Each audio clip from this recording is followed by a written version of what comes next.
প্রবাসীদেরকে বলা হয় রেমিটেন্স যোদ্ধা। তারা সারা জীবন প্রবাসে থাকে এবং পরিবারের জন্য কষ্ট করে।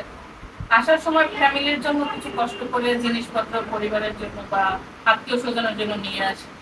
সেগুলা দেশে আসার পরে, আমাদের বাংলাদেশের এয়ারপোর্টে আসার পরে যখন চুরি হয়ে যায় তখন কেমন লাগে বলেন।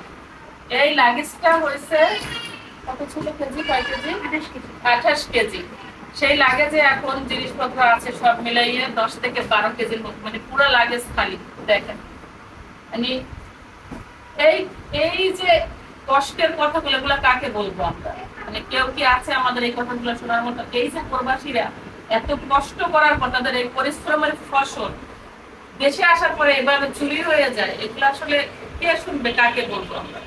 আর এগুলো আমাদের তখন কেমন লাগে আমি বুঝতে পারতেছি না। মানে এই কথাগুলো কাকে বলবো আর কে শুনবে? মানে মনটা ভীষণ খারাপ হয়ে গেছে এটা দেখে। এটা বলার ভাষা পাচ্ছি না।